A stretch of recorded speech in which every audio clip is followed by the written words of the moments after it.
بسم اللہ الرحمن الرحیم۔ السلام علیکم، ہمارے چینل میں خوش آمدید۔ موبائل شاپ میں کام کرنے والے ملازم لڑکے کی کئی بار مجھے کالیں آ چکی تھیں، اور جب کال پر وہ مجھے کہتا کہ مس مناہل آپ کا بار بار پوچھ رہی ہیں تو ایک کمینی سی خوشی مجھے ملتی۔ میں اس وقت اپنے موبائل میں مناہل کی تصویریں دیکھ رہا تھا جو میں نے گیلری میں محفوظ کر لی تھیں۔ آپ سوچتے ہوں گے کہ بھلا ایک انجان لڑکی مجھے تصویریں کیوں بھیجے گی؟ تو میں آپ کو بتاتا چلوں کہ اس نے اپنی تصاویر میرے بے حد اسٹار پر مجھے بھیجی تھیں۔ کسی بھی لڑکی کی ایسی تصاویر میرے اب تک کے تجربے میں میرے لیے آسمان سے تارے توڑنے کے مترادف تھی، کیونکہ لڑکیاں تو میری ایک مسکراہٹ پر اپنی جان تک قربان کر دینے کے لیے تیار تھیں۔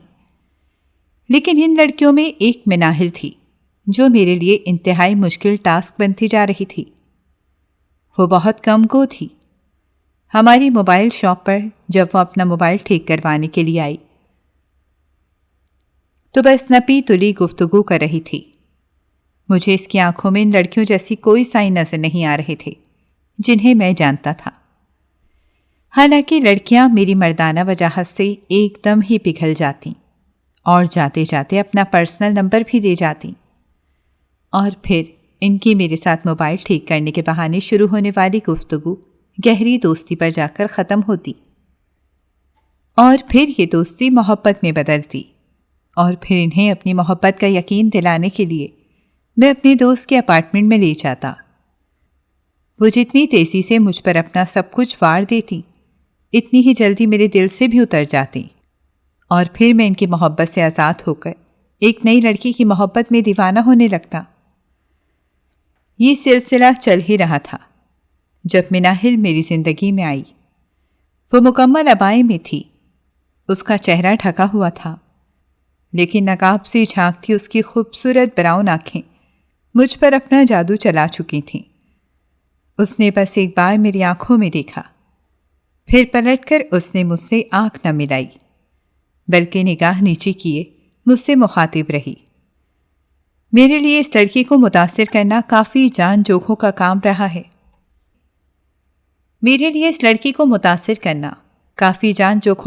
ہی رہا۔ وہ اپنے حلیے سے کافی مذہبی لگ رہی تھی۔ عموماً ہماری شاپ پر آنے والی لڑکیاں الٹرا ماڈرن ہوتی تھیں۔ ان سے بات کرنا ذرہ برابر بھی مجھے مشکل نہیں لگتا تھا، کیونکہ وہ باتوں باتوں میں اتنی زیادہ فری ہو جاتی تھیں کہ اجنبیت کا احساس ایک دم ہی جاتا رہتا۔ لیکن مناہل کا معاملہ سب سے مختلف تھا۔ ایک تو اس کا چہرہ نقاب میں ہونے کے باوجود میرے دل کو جس طرح سے بے قرار کر گیا، ایسی بے قراری تو مجھے اس سے پہلے کبھی بھی محسوس نہ ہوئی۔ میں حیران تھا کہ میں تو کبھی بھی برقع پوش لڑکیوں کو پسند نہیں کرتا تھا، بلکہ مجھے سر سے پیر تک ڈھکی ہوئی لڑکیوں سے شدید بیزاری اور کوفت ہوتی تھی، اور ان سے بات کرنا تو اس سے بھی زیادہ مشکل ہوتا تھا۔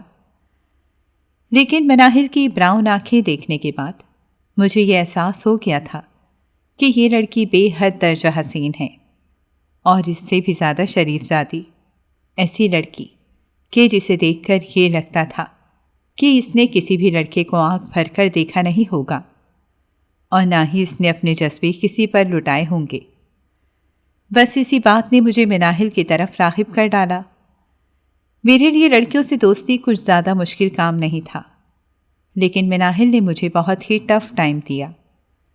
وہ اپنے موبائل ٹھیک کروانے کے لیے میرے پاس لائی تھی، لہٰذا میں نے ٹیکنیک استعمال کر کے اس کی موبائل کی گیلری میں موجود اس کی انتہائی پرسنل تصاویر تک رسائی حاصل کی، اور جب اس کا موبائل میں نے ٹھیک کر کے دیا تو ایک رات میں نے اسے واٹس ایپ پر میسیج کیا، بہت خوبصورت ہیں آپ۔ مجھے یقین تو نہیں تھا کہ وہ میرے ٹیکسٹ کا جواب دے گی، لیکن مجھے بڑی حیرانگی ہوئی جب اس کا جواب فوراً ہی آ گیا۔ وہ مجھے پہچان گئی تھی کیونکہ میں نے اپنے واٹس ایپ پر اپنی تصویر لگائی ہوئی تھی، اسی لیے وہ فوراً پہچان گئی کہ یہ میں ہوں۔ وہ چاہے جتنی بڑی بھی پرنسس ہوتی، اندر سے ایک لڑکی ہی تھی نا۔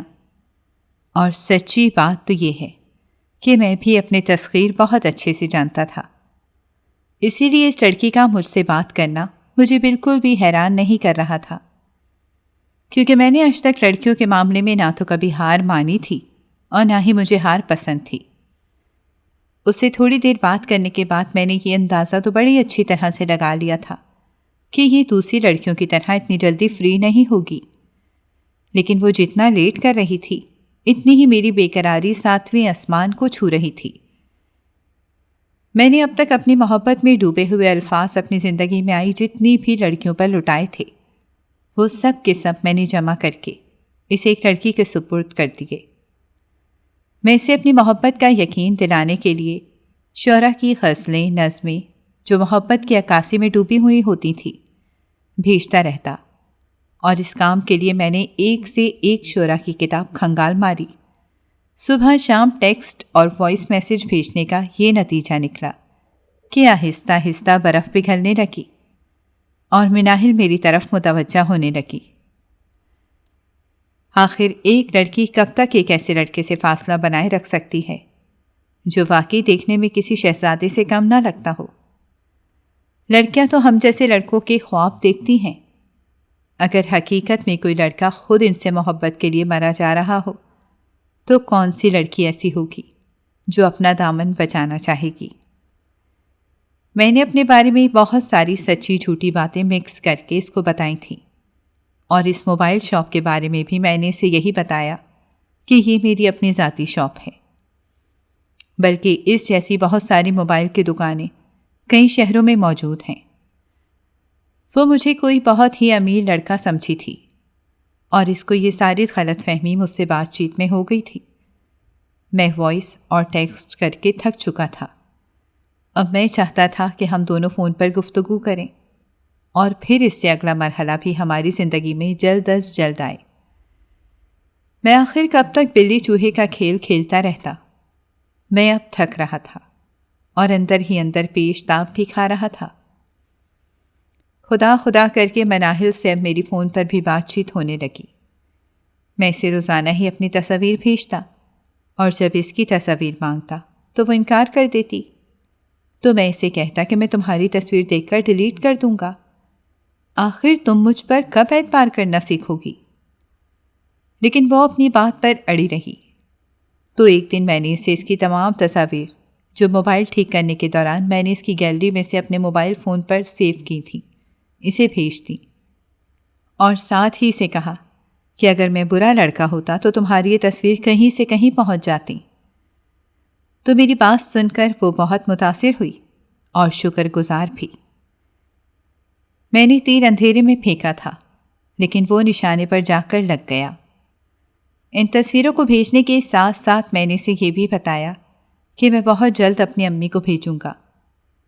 تو میری بات سن کر اس نے مجھے کال کی، تو میری تو حیرت کی انتہا نہ رہی کہ یہ وہ لڑکی تھی کہ جس نے کبھی اپنا وائس میسیج نہیں بھیجا، بلکہ وہ ٹیکسٹ کرتی تھی، اور وہ بھی اتنے نپے تلے انداز میں کہ شدید کوفت ہوتی، اور آج وہ مجھے کال کر رہی تھی۔ تو میری تو سچی بات یہ ہے کہ لاٹری ہی نکل آئی۔ میں نے اس کی کال پک کی تو وہ فرتے جذبات سے رونے لگی، تو میں اس کی روتی ہوئی آواز سن کر پریشان ہو گیا اور اسے پوچھا، کیا ہوا؟ تم رو کیوں رہی ہو؟ تو اس نے کہا کہ میں نے آپ کو غلط سمجھا، آپ تو بہت ہی اچھے انسان نکلے۔ میں سمجھ رہی تھی کہ آپ مجھ سے بس صرف ٹائم پاس کر رہے ہیں اور آپ کی باتیں محض دل لگی ہیں، لیکن آج مجھے پتہ چلا کہ آپ سنجیدہ ہیں اور مجھ سے واقعی ہی شادی کرنا چاہتے ہیں۔ تو پھر کب اپنی امی کو ہمارے گھر بھیجیں گے؟ آج 1 سال بعد مناہل کی یہ بات سن کر میرا دل چاہ رہا تھا کہ میں اٹھ کر بھنگڑے ڈالوں۔ اس لڑکی کو اپنی محبت کا یقین دلاتے دلاتے مجھے پورا 1 سال ہو چکا تھا۔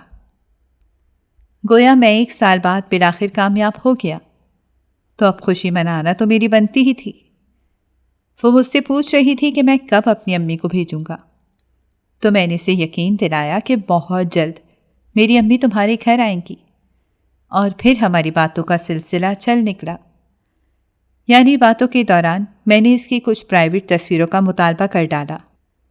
پہلے تو وہ ہچکچائی، لیکن جب میں نے اسے یقین دلایا کہ اب تو تم بہت جلد میری بیوی بننے والی ہو، تو پھر مجھ سے کیوں اتنا شرما رہی ہو؟ ویسے بھی آج کل میں امی تمہارے گھر آ جائیں گی، تو پھر ڈرنا کیسا؟ میری یقین دلانے پر وہ میری مکھن ملائی جیسی باتوں کے نرخے میں پھنس گئی اور اس نے مجھ پر اعتبار کرتے ہوئے اپنی نازیبہ تصاویر بھیج دیں۔ میں بس اسی دن کے انتظار میں تھا۔ ان تصاویر کو حاصل کرنے کے پیچھے میری دن رات کی انتھک کاوشیں تھیں۔ یہ تمام پکس ایک ہفتے سے میری موبائل گیلری کے خفیہ پن کوڈ لگے البم میں محفوظ تھیں، اور ابھی انہیں استعمال کا بہترین وقت آ چکا تھا، کیونکہ 1 سال سے مجھے مناہل پر شدید غصہ بھی تھا۔ میں نے اسے جتنی بار باہر ملنے کا کہا تو اس نے ہمیشہ کی طرح انکار کر ڈالا۔ میں حیران تھا کہ یہ نہ جانے کس زمانے کی لڑکی ہے۔ آج کل تو لڑکیاں اتنی آزاد خیال ہیں، اور یہ نہ جانے کس پتھر کے دور میں زندگی گزار رہی ہے۔ ایک لڑکی ساری رات گھر والوں سے چھپ کر بات کر سکتی ہے، لیکن باہر ملاقات میں اسے اپنے گھر والوں کا ڈر لگنا شروع ہو جاتا ہے۔ میں یہ بات بہت اچھے سے سمجھ گیا تھا کہ گھی سیدھی انگلی سے نہیں نکلے گا، لہٰذا انگلی ٹیڑھی کرنی پڑے گی۔ میں نے کئی دنوں تک اپنے غصے کو کنٹرول کرتے ہوئے اپنا آخری داؤ کھیل ڈالا۔ اپنی گیلری میں مناہل کی تصاویر جب میں نے اسے بھیجی تو وہ شدید پریشان ہو گئی۔ میں جانتا تھا کہ لوہا گرم ہے، لہٰذا میں نے ایک بار پھر اسے ملنے کی ضد کی تو اس نے فوراً ہی انکار کر دیا۔ میں حیران تھا کہ تصویریں دیکھ کر اس کی جرت کیسے ہوئی کہ وہ مجھے انکار کرے۔ لہٰذا میں نے اسے دھمکی دی کہ اگر وہ مجھ سے ملنے کے لیے اپنے گھر سے باہر نہیں نکلے گی تو میں اس کی یہ تصاویر نیٹ پر دے دوں گا، پھر سوچ لے کہ اس کا کیا انجام ہوگا۔ وہ فون پر میرے آگے رونے لگی، منتیں کرنے لگی، لیکن میں نے اسے صاف صاف کہہ دیا کہ اب معاملہ تمہارے اختیار میں ہے۔ اگر تم مجھ سے ملنے کے لیے میری بتائی ہوئی جگہ پر نہیں آئیں تو پھر کل مجھ سے گلہ مت کرنا۔ وہ روتے ہوئے مسلسل میری منتیں کرتی جا رہی تھی، لیکن میں نے اپنا موبائل بند کر دیا، بلکہ اس کے تمام میسیجز کو اگنور کر دیا۔ یہی وجہ تھی کہ وہ مجھ سے ملنے کے لیے موبائل شاپ پر آئی تو مجھے لگا کہ میری محنت رنگ لے آئی۔ اب اگر میں اسے یہاں سے کہیں پر بھی لے کر جاتا تو مجھے یقین تھا کہ وہ انکار نہیں کرے گی۔ میں چونکہ ایک انتہائی پرکشش مردانہ وجاہت کا حامل لڑکا تھا، جیب میں 4 پیسے آئیں تو میں نے اپنی خوراک کا خاص خیال رکھا، جس کی وجہ سے میرا جسم بھرا بھرا سا ہو گیا۔ پینٹ شرٹ پہن کر جہاں سے گزرتا تو دیکھنے والوں کی آنکھیں پھٹی کی پھٹی رہ جاتی۔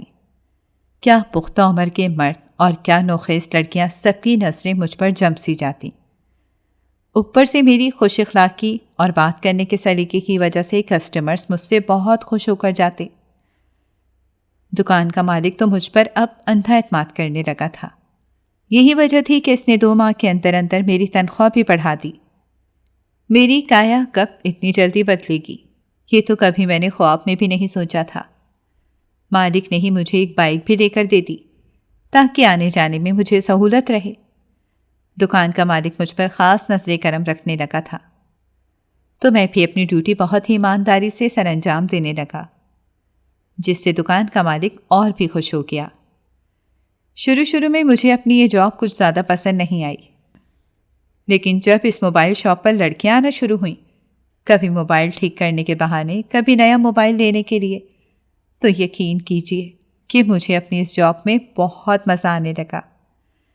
میں اچھی جاب کے لیے جو ادھر ادھر ہاتھ پیر مار رہا تھا، جگہ جگہ انٹرویو دینے کے لیے جو مجھے اپنے مالک کے سامنے بہانے گھڑنے پڑتے، ان سے میں نے نجات حاصل کر لی۔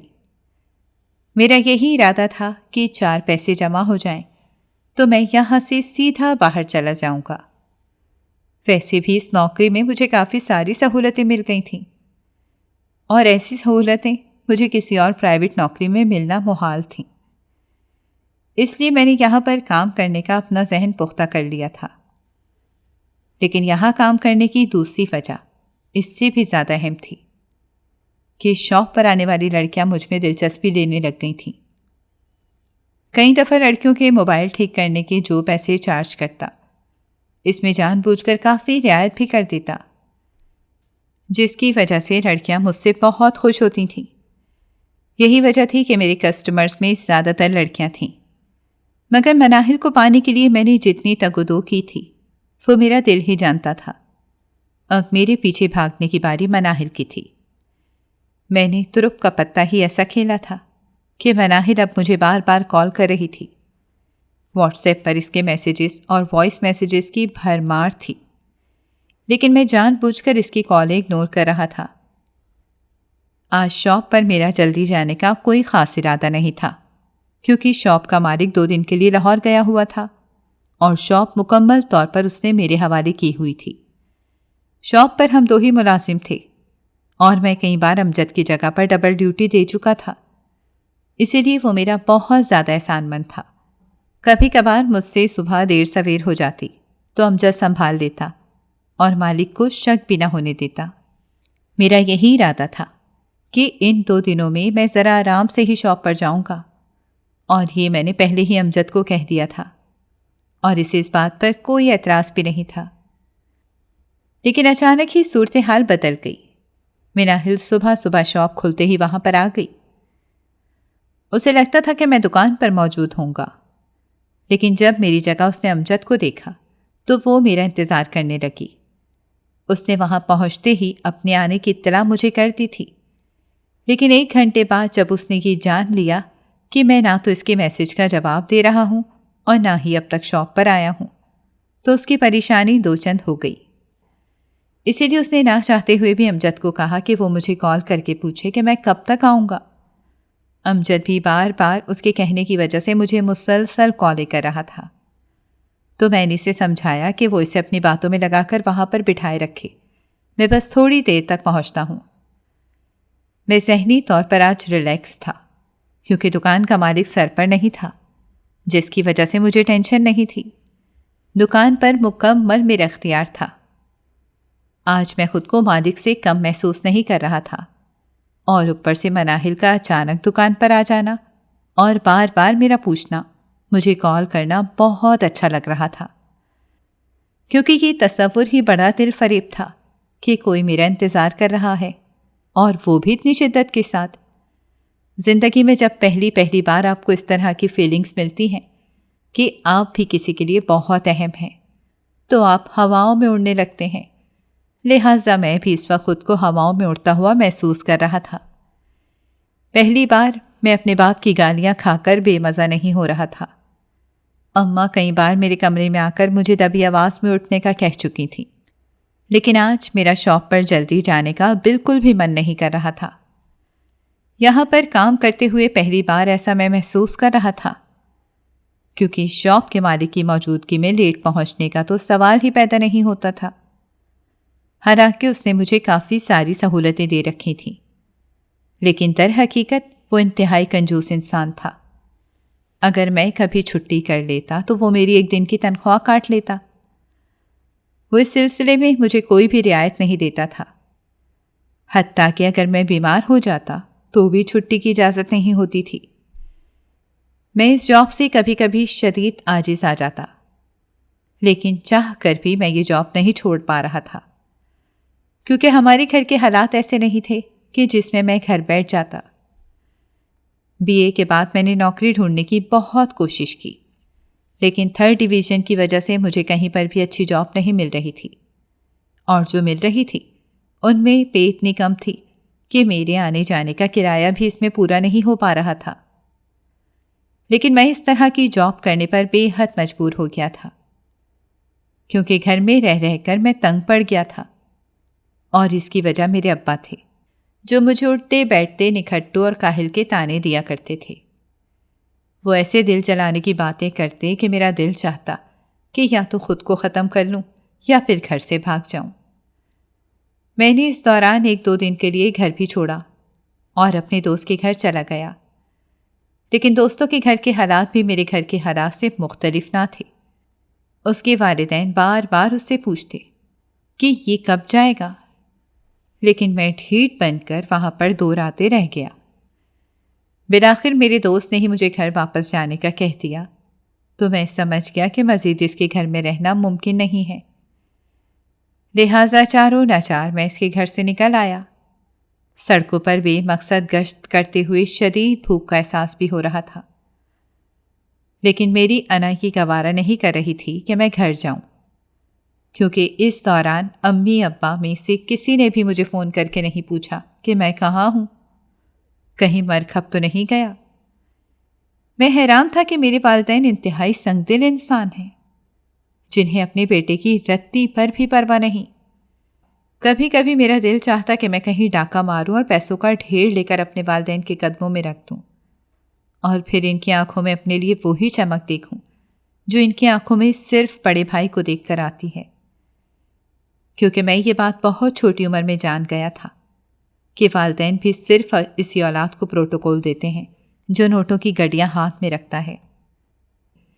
جب پیسے نہ ہونے کی وجہ سے میں نے اپنے گھر میں ہی ضلالت بھگتنی شروع کی، تب سے ہی میری زندگی میں بہت بڑی تبدیلی آ گئی۔ میں بس اب ایک ہی بات سوچتا تھا کہ کسی طریقے سے ڈھیروں ڈھیر پیسے کما لوں، لیکن کیسے؟ اس کا کوئی طریقہ بھی مجھے سمجھ نہیں آ رہا تھا۔ چھوٹی موٹی جاب میں کرنا نہیں چاہتا تھا، اور اچھی جاب مجھے مل نہیں رہی تھی، اور گھر کے حالات دن بدن اتنے بدتر ہو گئے تھے کہ میں اگر کھانے پر بھی بیٹھا ہوتا تو ایک نوالا بھی آرام سے کھا نہیں پاتا تھا، کیونکہ ابا اتنی کڑوی باتیں کرتے تھے کہ میری سانسیں رکنے لگتی تھیں۔ اپنے ہی گھر میں مجھے پیٹ بھر کر کھانا میسر نہیں ہو پاتا تھا، اس کے مقابلے میں میرا بڑا بھائی جب تھک ہار کر گھر لوٹتا تو ابا ایک دم اماں سے کھانا نکالنے کا کہتے، اسے اپنی چارپائی پر بٹھاتے، پورے دن کی رودات سنتے، اور جب تک وہ بولتا رہتا ابا چپ چاپ انتہائی دلچسپی کا مظاہرہ کرتے، اس کے ساتھ خوب ہنستے۔ اتنے میں اماں کھانا باقاعدہ ٹرے میں رکھ کر لاتی، پھر اماں اور ابا اس کے ساتھ مل کر کھاتے۔ لیکن یہ ماحول میرے ساتھ نہیں تھا، میں اس ماحول میں خود کو انفٹ محسوس کرتا تھا۔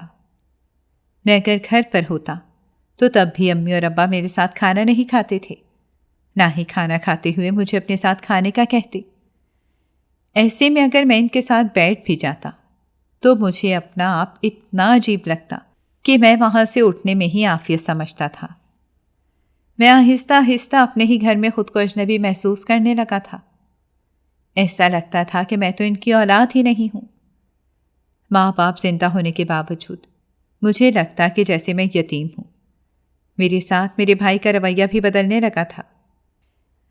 جب سے اس کی پکی نوکری ہوئی تھی تو گھر میں اس کو اماں ابا کی طرف سے خاص مقام ملنا شروع ہوا تھا، تب سے ہی اس کا مزاج بھی میرے ساتھ بدلا بدلا سا رہنے لگا۔ وہ مجھ پر اپنے کام کے حوالے سے جب روپ ڈالتا تو دل چاہتا کہ اسے مار ڈالوں۔ میری کئی بار اس کے رویے کی وجہ سے شدید جھڑپیں بھی ہوئی تھیں۔ جب وہ مجھے اپنے جوتے پالش کرنے یا کپڑے استری کرنے کا کہتا تو مجھے آگ لگ جاتی۔ میں بھلا کیوں اس کے جوتے پالش کروں؟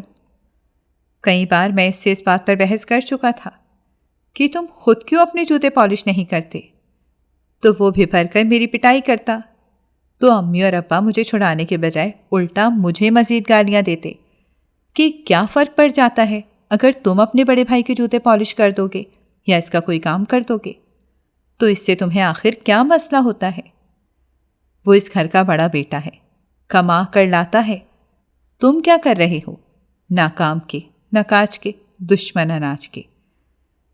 بھائی کے سامنے جب ابا مجھے یہ بات کہتے تو میرا دل کرتا کہ زمین پھٹے اور میں اس میں اتر جاؤں۔ ابا کی بات پر بھائی کی آنکھوں میں اپنے لیے جب تمسخر دیکھتا تھا تو دل چاہتا تھا کہ خوب زور زور کی چیخیں مار مار کروں، شاید میرے والدین کو احساس ہو جائے۔ لیکن میں یہ جان گیا تھا کہ خالی جیب کے ساتھ میں کبھی بھی سر اٹھا کر نہیں جی پاؤں گا، اور نہ ہی اس گھر میں عزت سے کوئی مقام حاصل کر پاؤں گا۔ اسی لیے میں اب تک اسی تگدو میں تھا کہ مجھے جیسی بھی نوکری ملے گی میں کر لوں گا۔ ایک دن میرے دوست نے مجھے موبائل شاپ پر ویکینسی خالی کا بتایا۔ مجھے اس کا کوئی بھی خاص تجربہ نہیں تھا، لیکن میرے دوست نے مجھے کہا کہ اس میں کوئی خاص تجربے کی ضرورت بھی نہیں ہے، تم جب کام کرنے لگو گے تو خود بخود تمہیں تجربہ ملتا چلا جائے گا۔ ویسے بھی موبائل کا کام تو ان پڑھ لوگ بھی بخوبی کر رہے ہیں، تم تو پھر بھی BA پاس ہو، اچھی ڈیلنگ بھی کر لو گے، ویسے بھی موبائل شاپ پر اگر لڑکا خوبصورت پرسنالٹی کا مالک ہو تو بہت ہی اچھا ہوتا ہے۔ تو میں نے منہ بناتے ہوئے کہا، کیا خاک اچھا ہوتا ہے؟ مزہ تو تب ہے جب تنخواہ بھی اچھی ہو۔ تو وہ مجھے سمجھاتے ہوئے بولا، آج کل جتنا بھی پرائیویٹ سیکٹر ہے اس میں تنخواہیں اتنی ہی ہیں، تم یہاں پر ابھی تجربہ حاصل کرو، خالی جیب ہونے سے کچھ ہونا تو بہتر ہے۔ کب تک اپنی چھوٹی چھوٹی خواہشوں کے لیے کبھی باپ اور کبھی بھائی کے آگے ہاتھ پھیلاتے رہو گے؟ ابھی یہاں آرام سے تجربہ حاصل کرو، پھر ساتھ ساتھ جاب دیکھتے رہو، اللہ کرتا ہے کہ اس سے اچھی جاب بھی مل جائے گی تو وہاں چلے جانا۔ کوئی تمہیں باندھ کر تھوڑا ہی یہاں رکھے گا جو تم اتنا گھبرا رہے ہو۔ تو اس کی بات میرے دل کو لگی، لہٰذا میں نے زیادہ سوچنے میں وقت برباد کرنے کے بجائے یہاں پر جاب کی حامی بھر لی۔ جلد ہی مجھے یہ احساس ہوا کہ میرا یہ فیصلہ غلط نہیں تھا۔ جب موبائل شاپ پر میں نے لڑکیوں کا بھی آنا جانا دیکھا اور ان سے بات چیت شروع ہوئی تو مجھے اپنی اس جاب میں بے حد مزہ آنے لگا۔ میں لڑکیوں سے بہانے سے نمبر لے لیا کرتا اور پھر رات کو رانگ نمبر سے انہیں تنگ کرتا، لیکن میری حیرت کی انتہا نہ رہی جب رانگ نمبر ہونے کے باوجود لڑکیاں دوستی کی خواہش کا اظہار کرتیں تو مجھے بڑی ہنسی آتی۔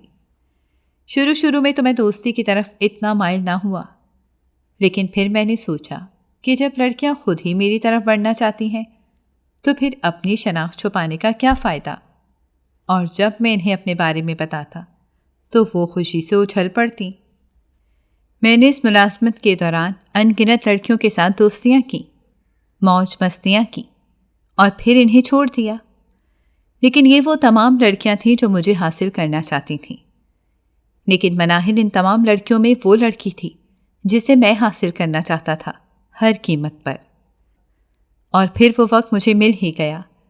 میں جب اپنی موبائل شاپ کے اندر داخل ہی ہوا تھا تو مناہل تیزی سے میری طرف آئی۔ اس کی آنکھوں سے لگ رہا تھا کہ وہ رات بھر سوئی نہیں ہے بلکہ روتی رہی ہے۔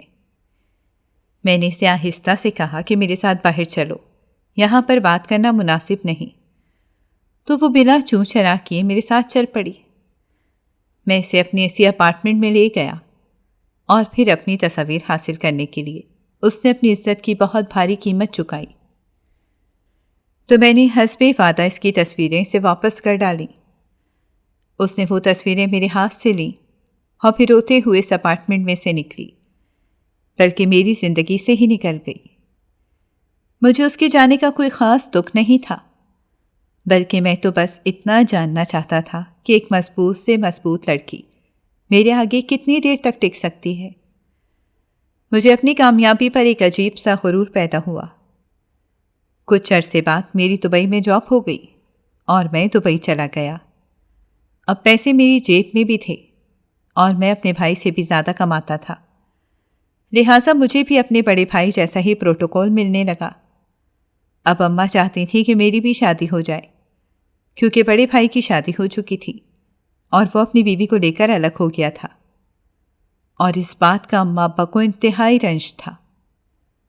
وہ اکیلے بھی تھے، لہٰذا انہوں نے مجھ پر زور ڈالا کہ میں شادی کر لوں تاکہ بہو ہمارے ساتھ رہے۔ تو مجھے ان کی تجویز اچھی لگی۔ ویسے بھی میں بیوی کو اپنے ساتھ رکھنے کا حامی نہیں تھا، کیونکہ میں ایک آزاد پنچھی کی طرح اپنی زندگی گزارنا چاہتا تھا۔ اسی دوران اماں نے میری شادی خالہ کی بیٹی سے کروا دی۔ میری خالہ کی بیٹی انتہائی حسین تھی۔ اس کا حسن دیکھ کر میں خود کو خوش نصیب سمجھنے لگا۔ میں نے اسے منہ دکھائی میں سونے کی انگوٹھی دی تو اس نے منہ بناتے ہوئے کہا کہ مجھے سونے کی انگوٹھی نہیں چاہیے۔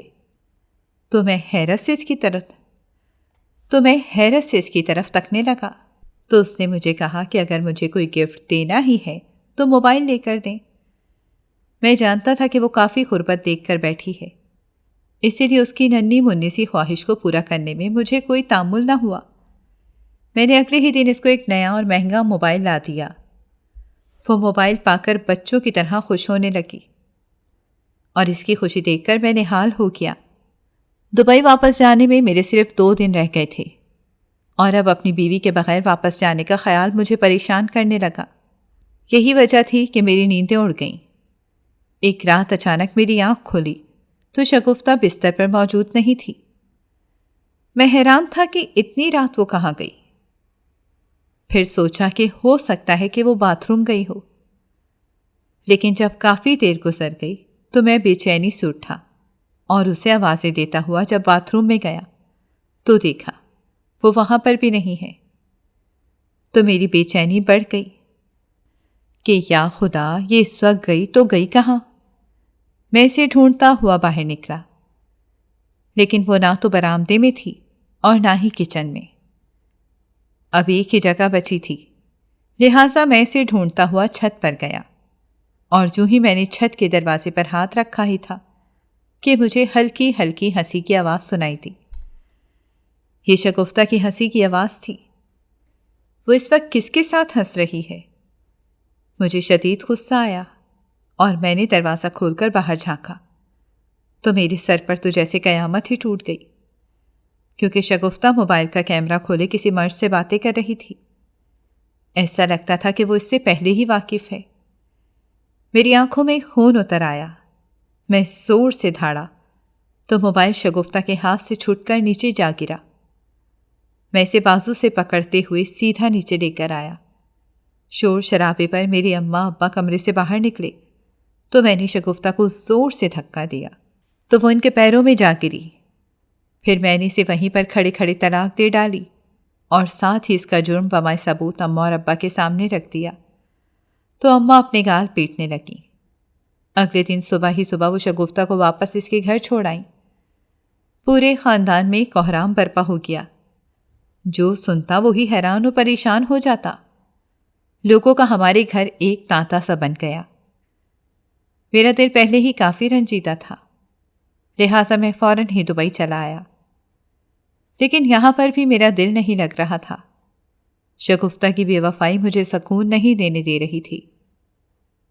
میں نے زندگی میں شاید کسی سے پہلی بار سچا پیار کیا تھا، اور اپنے پیار کے انجام پر مجھے شدید رونا آتا تھا۔ کبھی کبھی مجھے اچانک محسوس ہوتا کہ جیسے میں نے کسی کی بد دعا لے لی ہے، اس لیے میری زندگی میں سب کچھ ہے لیکن سکون نہیں ہے۔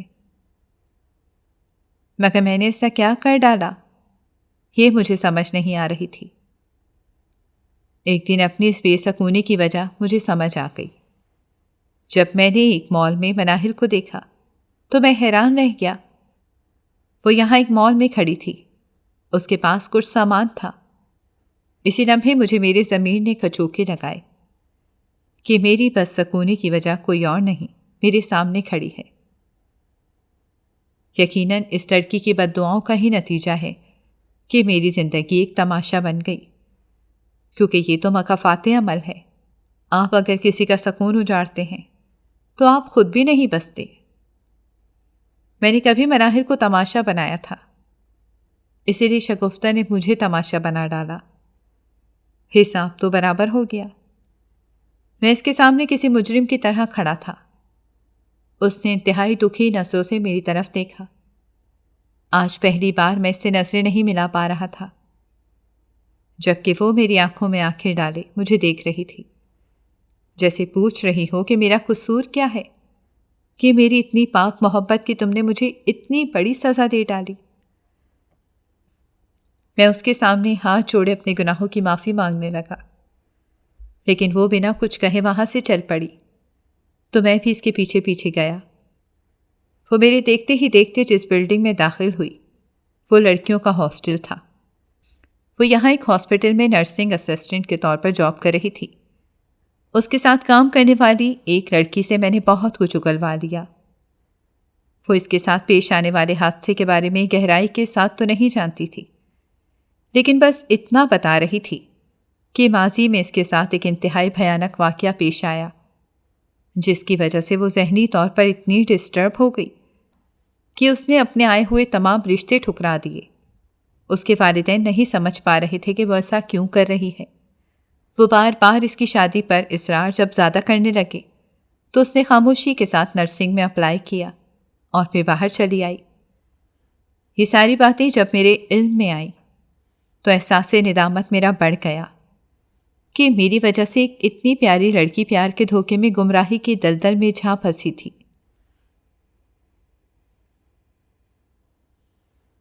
اب میری زندگی کا ایک ہی مشن تھا کہ وہ مجھے کسی طرح معاف کر دے، کیونکہ مجھے یہ اندازہ ہو گیا تھا کہ جب تک وہ مجھے معاف نہیں کرے گی، میرا اللہ بھی مجھے معاف نہیں کرے گا۔ میں دن رات اللہ سے بھی گڑ گڑا کر دعائیں کرتا کہ اس کا دل نرم کر دے۔ چونکہ میری نیت صاف تھی، اسی لیے اللہ نے اس کے دل میں رحم ڈال دیا اور اس نے مجھے معاف کر دیا۔ تو میں رونے لگا۔ اس نے مجھے حیرت سے دیکھا مگر خاموش رہی۔ پھر وہ جب جانے لگی تو میں نے آہستہ سے اس سے پوچھا کہ کیا مجھ جیسے انسان سے شادی کرے گی؟ تو میری بات سن کر اس کی آنکھیں آنسوں سے جگمگانے لگیں اور پھر اس نے ہاں کر ڈالی۔ مناہل اب میری بیوی ہے اور اب میری پوری کوشش ہے کہ میں اسے دنیا کی ہر وہ خوشی کے ساتھ ساتھ وہ عزت بھی دوں جو کبھی میں نے اس سے چھین لی تھی۔ میں جانتا ہوں کہ میں نے اپنی زندگی میں بہت بڑی غلطی کی تھی، لیکن میں نے اس کا ازالہ کیا اور مناہل سے شادی کر لی۔ آج ہم دونوں ایک خوش و خرم زندگی گزار رہے ہیں۔ آپ سب کو میری یہ کہانی کیسی لگی اور آپ سب کو میری اس کہانی سے کیا سبق ملتا ہے؟ مجھے اپنی رائے سے ضرور آگاہ کیجیے گا۔ ناظرین، اگر آپ کو ہماری کہانی اچھی لگی ہے تو ویڈیو کو لائک کریں، شیئر کریں اور ہمارے چینل کو سبسکرائب کریں۔ اگلی ویڈیو تک اجازت دیں۔ اللہ حافظ۔